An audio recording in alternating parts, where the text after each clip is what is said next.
We're lucky enough to be joined by our next guest from Sky Racing, Mick Wallace. How are you, Mick? I'm very well, thanks, Gannon. Good to be here. Going to have a lot of fun working through the field and see if we can find the winner for the Kosciuszko on the weekend. Oh, yeah, everyone, boys. Before we dive straight into it, let's just have a quick chat about the track. If you boys had a look at the track and how do you think it's going to play, we'll start with you, Mitch. Oh, Gannon, I'm scared. I took a horse to Randwick last week and thought we were half a hope, and we come 3 or 4 off the fence and we were in the quicksand pretty quickly. So I'm petrified about the track. Very grateful that we raced last week, but hindsight's a funny thing, isn't it? You'd almost prefer sort of not to go there when it turns out being like that. But one thing I do know, Mick Wood is the ultimate professional. He'll be doing everything he can to provide the best surface for us. I haven't been to the track, haven't walked it. There's going to be genuine scarring sort of 8 meters out off that rail, but I'm not sure how it can play. You can play back to the rails, or it can play, fast lane where the rail was last week. So I've sort of done my form on an even track, and I'll leave the track walking up to you, Gannon. Mick, any angles on the track, mate? You're just going to play a straight bat to it on Saturday? Yeah, I'm just going to assume that it's going to race fair. It's the best way to be. With the rail back to the inside on the weekend, and there'll be a bit of a fresh patch there. But it's going to be rain affected. It was a bit rough last weekend, but I think it'll play a little bit more fair this week than it did last. Oh, absolutely, without a shadow of a doubt. All right, boys, let's get straight into it. I'm pretty pumped for this. It's a pretty good episode, probably our top rating show of the year last year. So get around to punters. Make sure you are subscribing. Make sure you are liking, sharing, and make sure we can get Mick back on here because everyone loves a bit of the King of the West. Righto, we're going to kick off with Art Cadeau, last year's winner, carrying 1.5 kilos more this time round. Mick Wallace. Look, I don't think it'll be the weight that stops him. I'm surprised that he's been such a big price in the market all the way through. He's a class act. He's got a great win strike rate. I think he won 7 from 20 or something like that. He's one of the few horses that has pretty much achieved everything on the country circuit. He's a country championships winner. He's a Kosciuszko winner. He's performed well fresh in the past, handles all track conditions, and I think he's going to end up in the right place.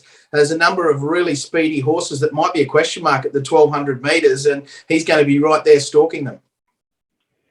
Yeah, Mick, I echo your thoughts. He's done it all, hasn't he? And it's sort of a little bit like out of sight, out of mind with him. Like, he's obviously fresh as best with him, and if you don't have social media and you don't see the nice post from Tommy Berry sort of galloping down in the sand at Shoalhaven Heads, you sort of wouldn't know that he was in the race. He's that sort of horse. But 5 of his 7 wins have come with Tommy Berry on board. I know a Caulfield Cup's very, very prestigious, and Tommy's elected to go that way. They lose nothing with Damian Lane. He's a world-class jockey. When the Japanese need someone to ride and they call Damian Lane, then you've got someone serious on board. He'll be there. He maps well. He'll be there when the whips are cracking. He's done it all. And I wish Terry Robinson all the best. They're a great racing family. They're probably the king of the highways, and they know how to get a horse up for a big race. Outstanding. And, of course, Art Cadeau is $12 with tab fixed odds. That seems like a pretty good price. So I think about $15 was available yesterday. Did you get into that, Mick? Maybe. I think there's a good chance. I really do. There's all that question mark around surrounding It's Me, and if she's on top of a game, I think she'll be hard to beat. But I think Art Cadeau is the value. Next up, we have number 2, Sadakoth, and Handle the Truth, $6.50 with tab fixed odds. Now, gents, this horse, bit of insight here for you. I'm sure you already know this, but something for the punters out there. Produced the fastest last 200 metres of the meeting first up on a heavy 9 in the Concord Stakes. And there's some good horses going around that day. Eduardo, Zaki, and Ice Bath. Mitch, Lloyd, thoughts on Handle the Truth? I got him on top. I'm a big fan of the horse, big fan of Nash. He's been my go-to jockey as a bit of an owner sometimes when we come to town. $1.6 million in prize money. I'm an SP man, not just on the starting price, but just the figures around the prize money, and it probably goes to show what kind of quality races horses have won in the past. heavy or soft or dry, whatever it is, it won't phase him one single bit. I think he's gone better than ever. I think the train come off the track sort of heading to the Wagatown Plate last year, and horses, that I've got behind him in this race beat him across the line there. But I think he's gone better than ever. Keith won't be overruled by this situation. Congratulations to Keith, life member of the Canberra Racing Club during the week. So congratulations, Keith, and I wish him all the best. I got him on top. I love him. He's a bloody beauty. There's so many horses, isn't there, that are sort of untested or don't tick all the boxes. Well, you know what you're going to get from Handle the Truth. He's already contested the race 3 times. He won it in 2019, beating Victorum. I think he then finished 4th to It's Me in 2020, and then last year finished 2nd to Art Cadeau. So he's another one that's he's pretty versatile, as you've already outlined, and he's maps to get a good run. Jeez, it's an impressive record when you read that out and he gets a good run. It's hard to ignore, isn't it? Oh, that's for sure. Righto, boys, we're going to move on to horse number 3. We've got Front Page, currently $5.50 equal favourite. And I'll tell you what, first up has me as a punter a little bit nervous, but Mick Wallace, how do you see Front Page? Yeah, look, not the sort of profile I like going into a race at a first start, 1,200 metres. It's pretty gruelling 6 furlongs there at Randwick, particularly if we're getting a testing track. But I suppose he's the kind of horse that has been very effective, fresh in the past, and I can't see any reason why he's not going to give a good account of himself.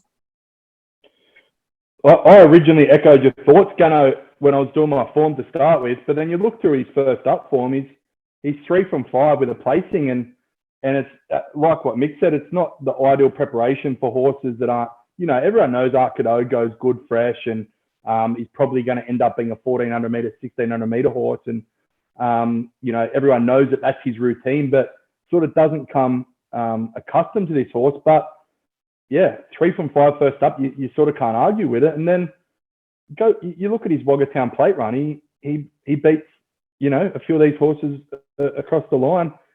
I'm going to talk out of my kick. He let me down after the Wagatown Plate. I thought he was an absolute moral when he went to Sandown and Flemington. I think it was, and I backed up twice, and no Tyler Schiller. I think they had Lewis Gurman and an apprentice jockey on at the time, and he let me down. So I was going to take a set against him by talking out of me kick, but I was reminded today of that Wagatown Plate and how explosive it was and how good of a win it was. So if he produces that, he'll be there in the finish. And speaking of the Wagatown Plate, we move on to horse number 4, Nemeth, and we just had Mitch Beer on before giving us his thoughts on that runner. Obviously heard plenty about him. Mitch, is he a horse that you can have in your top 4? Mate, I don't have him in my top 4. I go back and I talk about SP and prize money, so I don't sort of want to be too much of a hypocrite. I think his best run was probably the Town Plate, and then he probably gets into the field based off a Metropolitan win. The horse that ran second to him in his Metropolitan win has won $28,000 in prize money. And the third horse, Lancaster Bomber of Richie Litch, he's been a great old horse, but since then ran sort of 5th and 8th in midways. So I think Mitch Beer's the absolute master of horse placement. And when he won a city handicap and then ran a placing in the Town Plate, he probably knew that he needed to get a Metropolitan win under his belt to get into a field like this. And he did that, and he found the perfect race, aided by a perfect ride by the Grasshopper. So I don't have him in my numbers. I wish the connections all the best. It's no secret that Mitch and I do some business together. But he's got a heart of gold. And if he happened to pocket some of the prize money, it couldn't go to a nicer bloke. I suppose the negative with him is he's very well exposed. He's had a number of starts, and the positive with him is that he's probably 2 career peaks have been his last 2 runs. He was tremendous there in the Town Plate, finishing second, and then you mentioned that Metropolitan win before being tipped out for a break. The trial win was very, very good. I'm just a little bit worried as to where he's going to get to settling down in the run.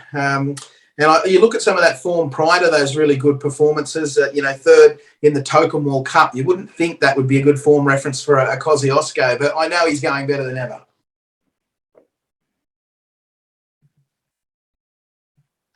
I move on to runner number 5, another one, $19 fixed odds with the tab.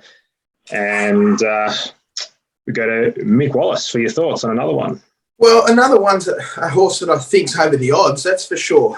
He's all class. He's been there. He's done it before. He's had some tremendous performances over the journey. Of course, he finished second there in the country championships behind Art Cadeau. He's a horse that's very push button. He's going to be just stalking the speed. I think he's going to land in a perfect spot. He's another one that, you're sort of putting a little bit of a question mark on whether he's going to be screwed down and, 100% ready to go. But you've just got to put your faith in the trainer and the conditioners. And I'm sure this fellow will run well. He's got a very good win strike rate. He's won, 6 from 16, and he'll get through the going. Mick, question without notice. I'm a bit of a deep thinker when it comes to jockeys and jockey bookings. Nick Haywood off the horse. Have you got an opinion on that? I know we're supposed to both be here giving an opinion, but I'm reading a lot into it. I originally thought he was booked on Cavalier Charles because he couldn't make the weight on another one. But another one's got a weight that Nico can definitely ride at. I think they've booked Willie Pike. Do you read anything into Nico sort of thinking that, a Cavalier Charles is a better hope? Yeah, I don't know, unless it was the other way around, unless they just thought that, having the opportunity to have Willie Pike on board, that was the way to go. And Nick Haywood's just, chasing whatever ride he can get. I'm not sure, but you wouldn't lose anything either way. They're both very accomplished jockeys, even though one's country-based and one metropolitan. Yeah, Gunnar, just to finish up with another one, mate, I've got a couple of little queries on his 1200 form. I think Gunnar, you actually brought it to my attention at country championship time that maybe another one was a horse that got over a bit more distance in between his country championship runs. And I think he's going to be a fantastic miler. I think if they set him for it, he could be a real lightweight chance in even a race like the Stradbroke or something like that. I think his 1400, 1600 metre form, post the hoo-ha of the Kosciuszko and the country championships, which is obviously not eligible for the country championships anymore. I've just got a little bit of a question mark on his 1200 metre form, but you don't know, like what Mick said, you don't know whether they're going to be screwed down or not to 100%, but fantastic bush horse, probably the headline horse in the bush in the last couple of years, especially in the Southern Districts. When he won the country championships earlier in the year, he was kind of dictated to a little bit. Even though he had a nice run in transit, he was sort of forced back to the inside, and his change-up of speed to dash through along the inside there and, find a length or two very quickly, that would suggest to me that, he's got enough, enough sprint to be effective at the 1200 metres, even though we know he's very good at the 7 furlongs. I touched base, sorry, Gunnar, to interrupt. I touched base on it, Mick, with his heat at Albury. The horse of Ronnie Stubbs come down the outside, and his name escapes me, the horse. Lewis Willoughby tipped him in the race, I remember that. But I just don't think his 1200 is going to be, in hindsight's a funny thing, just in the future, I just don't think his 1200 runs are going to be as good as his 1400 to mile runs, that's all. The one thing I'll add, and I won't chime in too much because you boys are the experts, the map for mine from barrier 1, 1200, if it was 1400 metres barrier 1, I'd be much more comfortable. 1200 barrier 1, I think there might be a bit of heat on. And from past experience, that is not the place to be, 3 or 4 back the fence. Yep.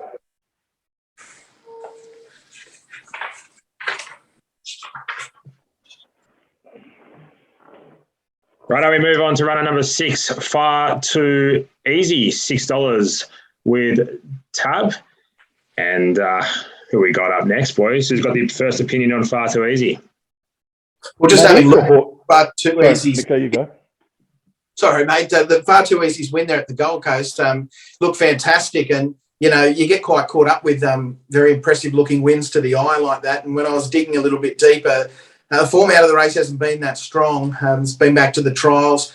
I like the fact that Far Too Easy is a real winner. It's got a great win strike rate, and we've got a few of these hardheads that turn up each and every year, and I just get the feeling this is the horse on the upward spiral that's still got more to give. So, look, I can see why this horse is in single figures as far as the betting is going, because Profiles is a horse that has got plenty more improvement to come.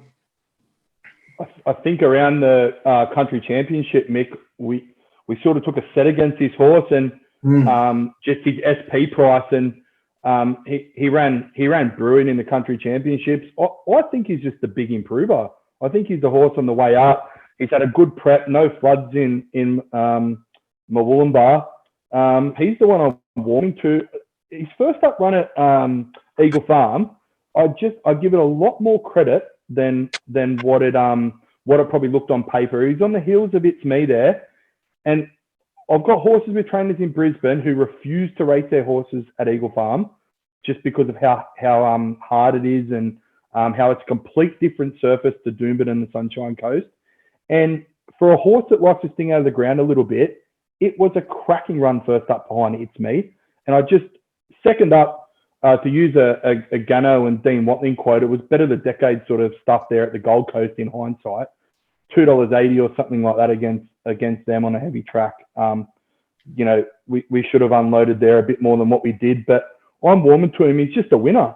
And I'm happy to admit that I got it wrong country championships time. He didn't win, but I did take a set against him at the SP, and he's just a winner. He's the horse on the way up. James Orman, informed jockey in Queensland at the moment, probably, and sticks with the horse and wants to follow him everywhere. So he's in my numbers, and I got him high up in the numbers too. And gents, on the ratings database that I use, GTX is rated a 97.8 last start, which was a huge improvement off that Eagle Farm run. And if it can show any improvement off that, it'll be very, very hard to beat.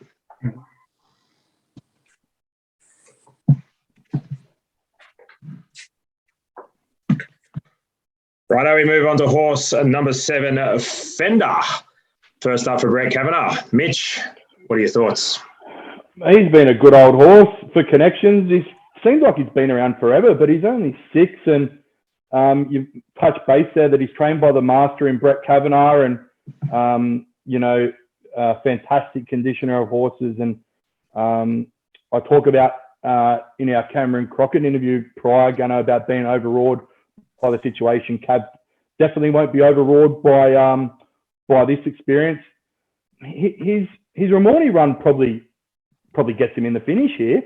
It's a cracking race for Ramornie, and it's, to use a cliche, it's time honoured, but the form out of it's always good, and he'll handle the wet. I do think a big positive for him, he's one of the most genuine 1,200 metre horses in the race.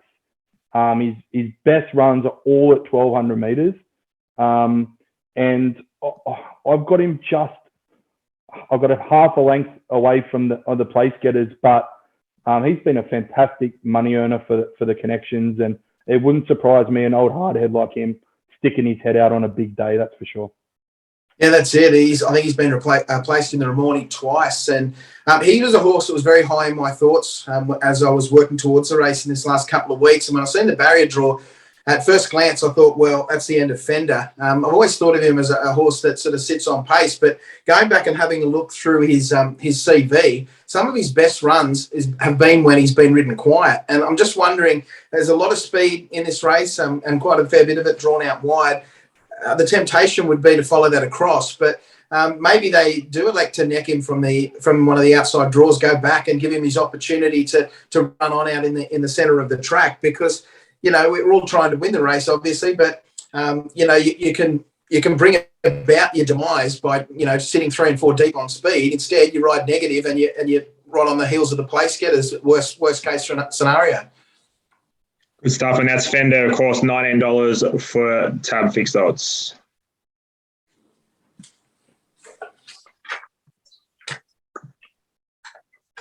Righto, boys, horse number 8, It's Me. J-Max on board here for Brett Kavanagh. Let me give you something here, boys. So third up, Fitness Edge on many of these. Finished 0.99, that's right, under a length off Shades of Rose in the Group 2 Scirocco. running the 14th, get this, 14th best last 600 of the meeting. But why is that so significant? Because I only found clear running the last 200 metres of the race. Mick Wallace, how do you see the chances of it today? Well, there's been a lot of talk during the week. Had a number of setbacks, and things aren't looking good. I noticed in the betting, which was really starting to get out when the announcement was made, that she was struggling with a bit of a niggle. But if she's on top of a game and she turns up there at Randwick in A+ condition, I really do think she'll win. She's just got that devastating turn of foot. You got a lot of horses here that they try their guts out, but she's a little bit better than them, I think. She's already won the race. She won the Kosciuszko back there in 2020. We know that she's had some decent injuries, layoffs throughout her career, and provided she stays sound and she can continue on her way, she's going to be very hard to beat. She's got J-Mac in the saddle. You mentioned that Scirocco run to Group 2 level behind Shades of Rose. You could make a case she should have nearly won. You mentioned she was held up till very late in the piece, and if she takes a place on Saturday, she's the one they've got to topple. Nothing much more to add than Mick there, Gano. I will say, going back to Eagle Farm, though, it can get dry and it can get firm. So her tendons and her soundness, other than this foot abscess that she's had this week or whatever it is, it might be a Queensland state of origin, poor me injury. I hope it is for Cav, because she's a classy mare of the field. But if she wasn't sound and those tendons were playing up again, Cav's a very, very smart man. He wouldn't have taken her to Eagle Farm unless she was rock solid fit and rock solid sound in those tendons that have troubled her in the past. So I'm presuming that she's fine. The drift and then the bet up after the barrier draw suggests that she's fine. I'm going to treat her like she's fine. And she's the classy mare of the field, that's for sure.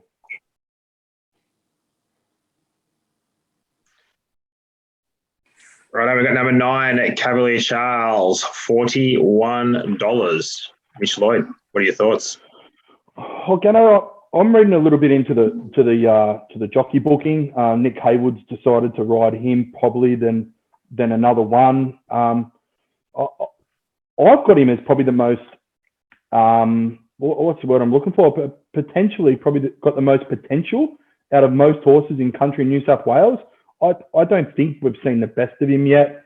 I don't think that. I think his best racing is in front of him. He's beaten some very, very handy horses over 1,200 metres. I think the wild card for the country championship, he beat Banju and Edit. When I'm purchasing tried horses, if I see Banju in the form guide, I buy. And Edit, well, enough said with him. And then the other day, Fresh finishes on the heels of a horse like Larkspur Run, and Larkspur Run finished on the place getters in a listed race up the coast the other day. So I think he's a sneaky underdog, and I just think maybe one more season. Mick, I'll let you comment more on that, but next season it wouldn't surprise me if he's at the stage that Far Too Easy, Front Page, etc. is at now. Yeah, I think Matty Dale's been setting this horse for the race and just hoping that he'd gain a position and take his spot in the field. You look at the makeup of this race. You've got horses that aren't really tested, aren't really tried at the 1,200 metres that are going to go very quick. So there's a bunch of horses there that all want to lead, and then we've got a bunch of class horses where it's sort of putting in that stalking role. And then you've got a few backmarkers. I'm just wondering, with so many horses looking to get into prominent spots, whether it could, pave the way for a horse that's going to, just be ridden quite early and be saved for the last crack at them. We know Cavalier Charles got a very good turn of foot, and it's just going to come down to whether he gets the right run in transit.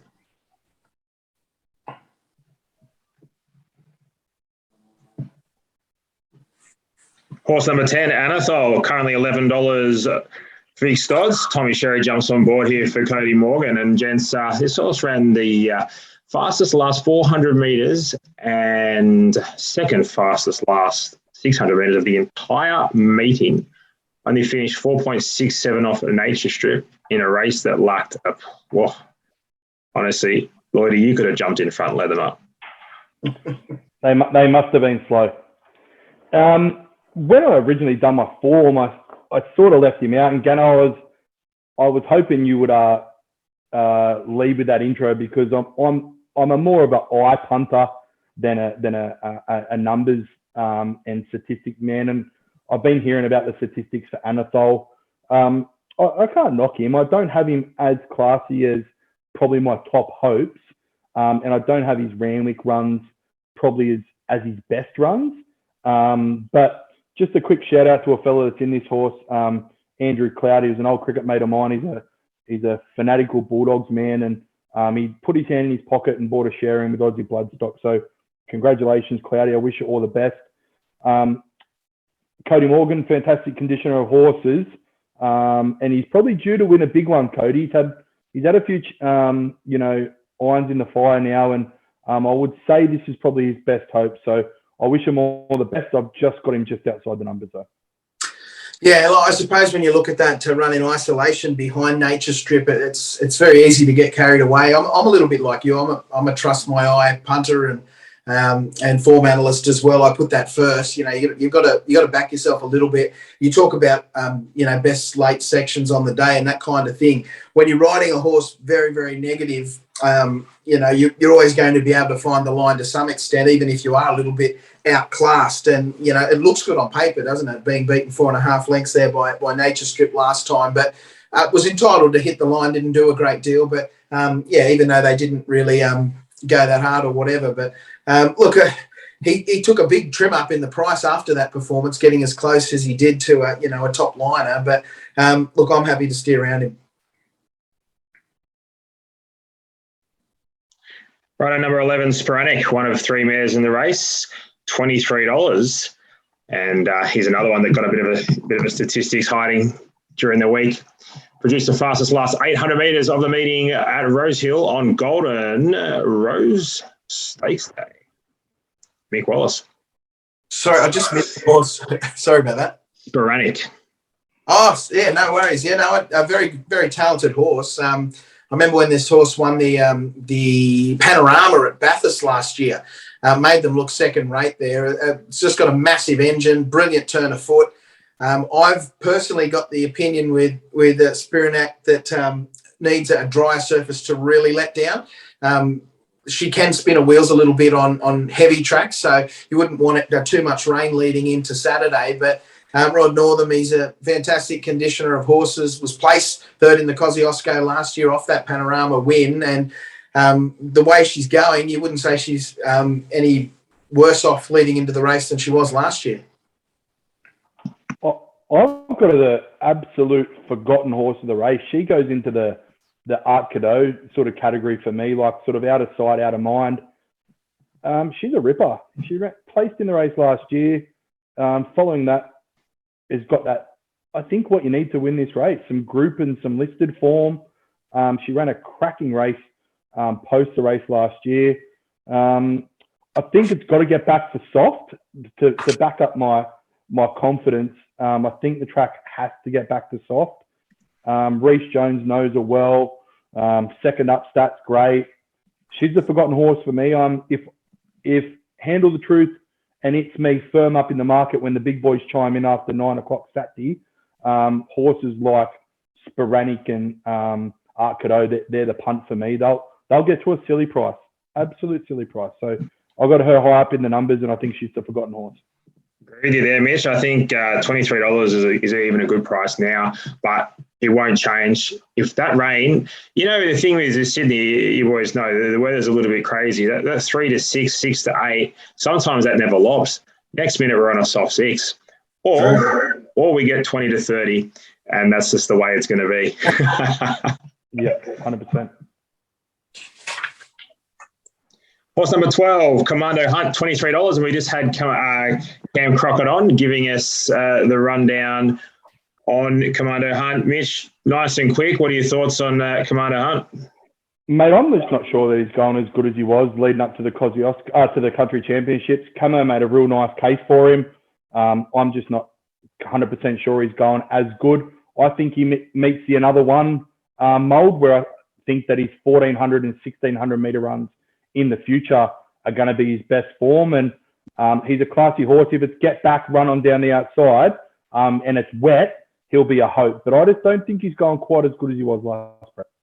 Yeah, I'm not worried about his lead-in runs. I just think there's a sense of timing with him. I know you can make a strong case that, he's much more effective out to 1,400 metres. Did finish second to another one there in the country championships. The effort was good. I can envisage him sailing down the outside and performing pretty similar what he did there over the 7 furlongs. He was placed behind Delavin there at Dubbo first up, didn't get a lot of room in the straight. And I suppose if you want to look at the fact that he was a beaten favourite at Tamworth and, looked a little bit one pace in the run to line, he's just a horse that needs a couple of runs to come to hand. And I just think he'll be right on top of his game. He always produced his best runs, third and fourth run in. So, no, I think he's a sneaky place chance. For what it's worth, guys, what I have here looking in front of me, the GTX database, he's actually come back. His 2 runs this time in it better than his 2 runs last time in first and second up. So there you go. But I'll tell you what, it's probably the opposite to Sporadic here. If we get a lot of rain and all of a sudden that's at 10 to 20 mils, then all of a sudden that comes a bet. For mine, it's a horse that 1,400 metres is his ideal distance. The wetter, the better for him.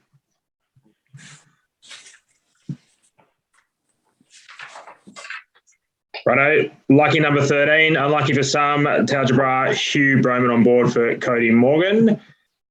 Mick Wallace. Yeah, Talbot, I suppose it's got a big boom on it, this horse, that's for sure. Only had a handful of starts, just continues on his winning way, and he's been with Cody Nessa originally, now with Cody Morgan, and I don't think either of those fellas, when they had this horse in their care, have got any idea how good he is yet. It's pretty easy to beat up on moderate opposition out in the country when you can dictate terms from the front. Whether you can do that up against some more seasoned runners at Randwick over 1,200 metres with when there's been a bit of rain about, but he's beautifully bred. He's by Schnitzel out of Golden Slipper winner in Overreach, and he hasn't done anything wrong, so you sort of can't stack him all together. But I just think race shape and the fact that he does lack a little bit of experience may well bring him undone. Yeah, that seasoning might come into play, Mick, come Saturday afternoon when he's left out in front, going up the rise. He's obviously a rat bag. He's bred to be one of the best stallions in the country, and they had to get rid of the prize jewels nice and early. He would have been worth anything as a yearling. And he's landed in probably the 2 best horsemen in sort of New South Wales laps in Cody Nestor and Cody Morgan, and they're still trying to work him out, the pair of them. Cody sits on his back race day now rather than rides in track work, but I just, that seasoning and the talent's there, there's no doubt about it, but that seasoning just might see him sort of feeling the pinch come Saturday Arvo when I think he's going to be somewhere near the front, Mick. Gano, you could probably touch on that with the speed map a little bit, but I just can't tip a horse in a field like this that's won a Class 2 at Tamworth. And I'm not saying that he's not going to end up being a listed horse or a real nice horse in the future. He probably will be. And George Anamoni will be playing this podcast back at me. But he's won a Class 2 at Tamworth. And he's up against horses here that have won listed races at the Gold Coast last start. It's quite interesting, as you mentioned before, just touching on the speed map. I think this is the horse that the race needs. I've got him sort of hightailing out in front here, coming off. What are we coming off there? 1,000-metre run. You got Huey on board, barrier 2. It's probably your only option anyway. You don't want to be sitting 3 pairs back to fence. Horse produced a very, very good figure first up on a heavy 8 by Schnitzel. So I think if we can get back to that heavy 8, that 41 by 10 is probably not the worst bet you could have for a horse that just could jump out of the box at $41. You don't have to have much on to find out there.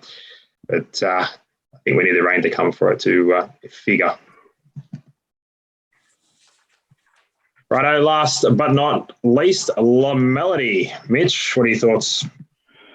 Mate, she fits the Talgebra sort of ticket for me in regards to her form coming out of a sort of a country class race. But as you guys know, doing a couple of these shows with me, there's always a bit of a backstory to these horses. And this this girl's backstory is, from my point of view, Jeremy as a party in Group 1 thoroughbreds. I remember sitting in a sand roll at Dubbo 3 years ago with my mates breaking in horses for Jeremy as a party. And he's a fantastic businessman and a very deep thinker about all his decisions that he makes. So Jeremy, my sincere congratulations to you, brother. I really hope this girl runs well. It's a massive advocate, and there's not a malicious bone in my body when it comes to other syndication companies that do the right thing. And you're definitely one of them, Jeremy. So congratulations. It's a big coup for businesses like ours, mate, getting a horse like her into the field. So congratulations. Going back to what I was saying about the Tamworth Class 3, pumped for the ownership group. Just can't tip her off that form. But maybe next year, and she probably just needs another season racing at this sort of grade. Yeah, she did exactly what we expected her to do over that trip there at Tamworth last start. I would have been disappointed if she didn't do what she did. She's had a big rap on her for quite some time, and even from day dot, people were saying that this could be a Kosciuszko horse, and she might well be. I'm just saying maybe not this year. I'd like to see her develop and have another year under her belt and see whether she can settle a little better and see whether she's going to be a horse that is going to be effective over 1,200 metres and beyond, because as far as a horse that, there's got plenty of speed and can beat up on opposition over 1,000 metres, well, she's certainly got that covered.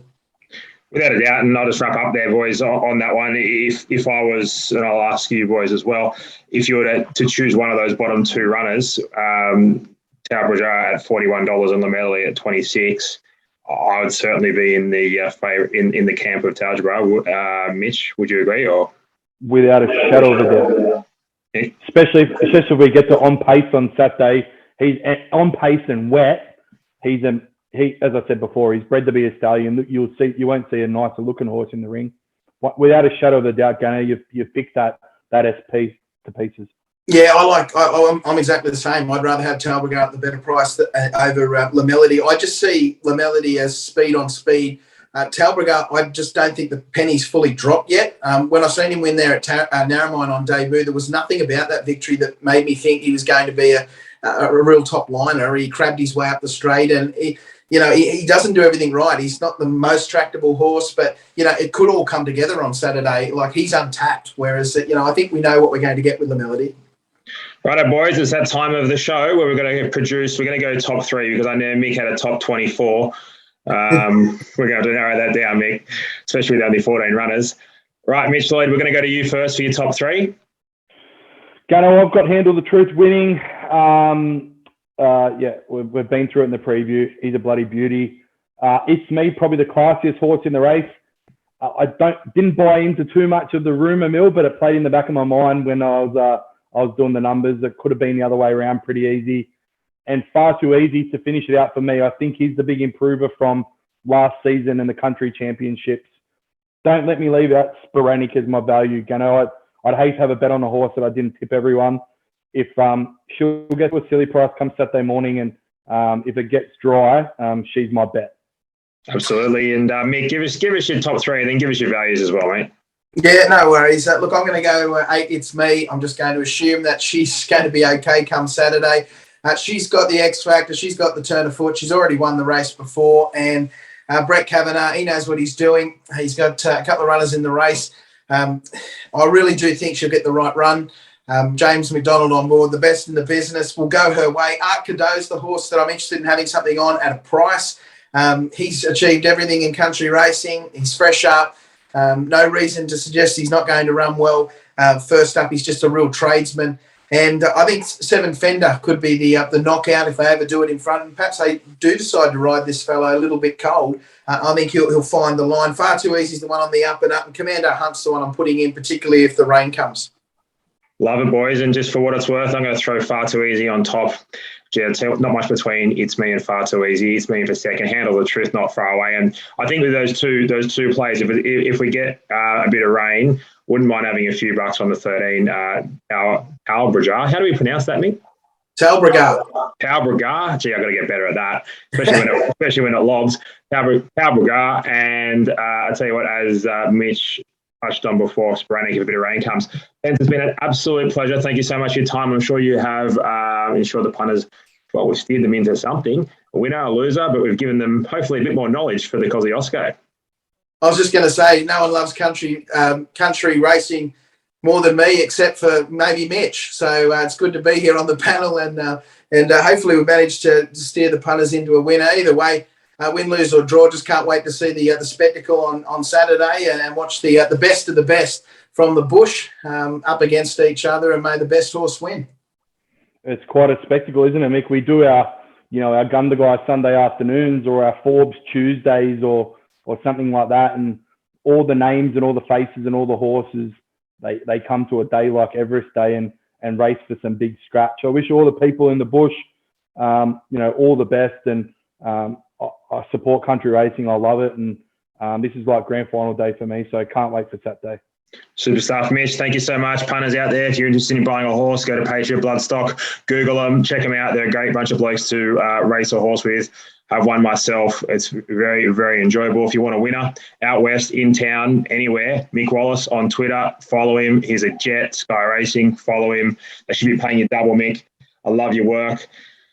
And punters, if you are having a bet on Saturday, which, well, you'd be crazy not to, jump on Twitter. We're going live. Myself, Dean Watling, out there at Randwick. We'll be out there from 8 o'clock. We'll be on SEN nice and early, getting in there with Gareth Hall, giving him some tips. And then we'll be live doing race by race. You never know. We might even give you a call, Mick Wallace, and maybe you can steer us in the wind at Kosciuszko at some stage.